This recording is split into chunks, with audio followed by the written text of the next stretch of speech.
বাজারের পমলগঞ্জে অবস্থিত লাউয়াছড়া জাতীয় উদ্যানে দেশের অন্যতম গুরুত্বপূর্ণ এই রেইন ফরেস্ট বর্তমানে দখলে জর্জরিত এবং বনভূমি রক্ষায় চলছে কঠোর অভিযান। চলুন বিস্তারিত জানি। লাউয়াছড়া জাতীয় উদ্যান পরিচিতি। ১৯৯৬ সালে জাতীয় উদ্যান হিসেবে ঘোষণা করা হয় লাউয়াছড়া। প্রায় ১,২৫০ হেক্টর আয়তনের এই বনভূমি বাংলাদেশের পূর্ব সীমান্তবর্তী এলাকা এবং দেশের এক অমূল্য প্রাকৃতিক সম্পদ। এখানে রয়েছে বিলুপ্তপ্রায় উল্লুকসহ বিভিন্ন বিরল বন্যপ্রাণী এবং বহু মূল্যবান বৃক্ষ। উদ্যানটি মূলত দেশের মাদার ফিশারিজ ও বন্যপ্রাণীর আশ্রয়কেন্দ্র হিসেবে পরিচিত, কিন্তু সম্প্রতি উদ্যানটি অবৈধ দখল ও অনিয়মের কারণে সংকটগ্রস্ত। দীর্ঘদিন ধরে উদ্যানের সীমানা নির্ধারণ ঠিকভাবে না হওয়ায় আশপাশের জমিগুলো ধীরে ধীরে দখল করা হচ্ছে।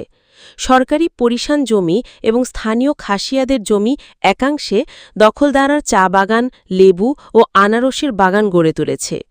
সম্প্রতি অভিযান।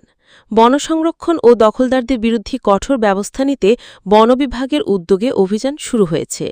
গত বছরের ১৫ সেপ্টেম্বর সাবেক কৃষিমন্ত্রী মোহাম্মদ আব্দুস শহীদের দখলে থাকা প্রায় ৫ একর বনভূমি উদ্ধার করা হয়। ৩রা নভেম্বর কমলগঞ্জের ৫ নম্বর ইউনিয়নের আওতাধীন এলাকায় সাবেক আওয়ামী লীগ নেতা বদরুল আলম জেনারের দখলে থাকা ৪ একর বনভূমি উদ্ধার করা হয়। উদ্ধারকৃত এলাকায় বন্যপ্রাণীর খাদ্যের জন্য ফলদ বৃক্ষরোপণ করা হয়েছে। বন বিভাগের সহকারী সংরক্ষক জামিল মোহাম্মদ খান বলেন, অভিযান চলাকালীন কেউ মালিকানা দাবি করেননি।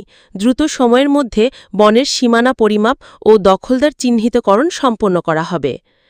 বন্যপ্রাণী রেঞ্জার কাজী নাজমুল হক যোগ করেন, রাতের আধারে অবৈধ চোরাই কাঠ কাটার ঘটনা রুখে দেওয়া কঠিন।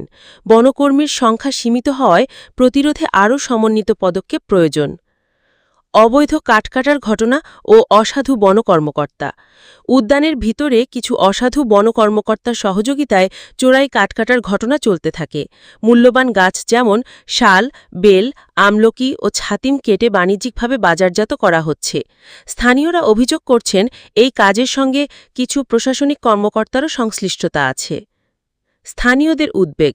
বাংলাদেশ পরিবেশ আন্দোলনের জাতীয় পরিষদ সদস্য এএসএম সালে সোহেল বলেন, দখলদাররা বনভূমি ধ্বংস করছে, পাশাপাশি রাজনৈতিক প্রভাব ব্যবহার করে অবৈধ চাষাবাদ চালাচ্ছে। কঠোর ব্যবস্থা নেওয়া জরুরি। একজন স্থানীয় চা শ্রমিক মন্তব্য করেন, আমরা চাই বনভূমি সংরক্ষণ হোক। দখলদাররা আমাদের ভবিষ্যৎ প্রজন্মের সম্পদ লুটছে।